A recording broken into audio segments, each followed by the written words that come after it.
PSG, ils étaient prenables. Non, jamais de la vie, ce pari n'a vraiment aucune concurrence en Ligue 1. Lors de l'affiche de cette 15e journée de L1, le PSG s'est imposé face à Lyon, 3-1, dimanche.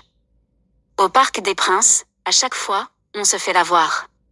Pas un week-end où on ne cesse de répéter, tiens, en cas de victoire, le M Monaco au Lyon au Lille, rayer les mentions inutiles, pourrait revenir à 5 points du PSG, la course au titre relancée. Et, à chaque fois, les Parisiens voient leur avance augmenter, au fil du temps et des contre-performances des voisins. Résultat, à la 15e journée de Ligue 1, après leur victoire face à Lyon, dimanche, 3-1, les hommes de Luis Enrique ont déjà 7 points d'avance sur les premiers poursuivants, Marseille et Monaco. Pourtant, Paris fait tout pour ménager le suspense, à la plus grande joie de Dazn, qui verrait quand même d'un très mauvais œil un championnat plié à la mi-saison après avoir été les seuls à bien donner de l'argent à Vincent Labrune pour un tel produit.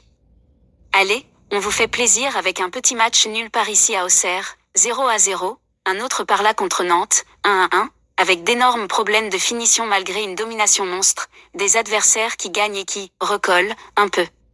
Avant de rechuter la semaine suivante. Le PSG était prenable. Le tout agrémenté d'habituelles interrogations pour savoir si le PSG est un peu plus facile à battre cette saison, alors que le cheat code Mbappé n'est plus là, s'il y a une crise, si l'entraîneur est menacé. Le tout alors que le club de la capitale est toujours invaincu en Ligue 1. Le PSG était prenable, on a mal fait les choses, a même osé dire Georges Micotadze après la défaite de Lyon au Parc, dimanche soir. Alors que la majeure partie des équipes viennent au Parc des Princes en victime expiatoire, l'OL pouvait justement faire partie des rares à bien faire les choses face aux champions de France en titre. En vain. Un peu comme Marseille, séduisant en début de saison, qu'on imaginait poser 1000 problèmes en recevant son meilleur ennemi dans une ambiance suffocante, mais qui s'était finalement liquéfié au pire des moments, carton rouge et déroute ajoutée à un menu bien salé. Dans cet ordre établi où Paris aime bien montrer les muscles face aux autres gros de ce championnat, et parfois laisser filer, sans perdre, face au nabot, Lyon est donc aussi passé à la casserole. Dans des proportions moindres que leurs cousins olympiens, certes, mais on imaginait les Gones, dans une série de 10 matchs sans défaite, venir bien plus chatouiller leur adversaire du soir. Il n'y a finalement pas eu match, à cause de 2 buts en moins de 15 minutes de jeu par Dembélé et Vitinha, et une lecture de la rencontre parfaite de Luis Enrique, qui s'est calqué sur le plan de jeu lyonnais pour se servir sur un plateau.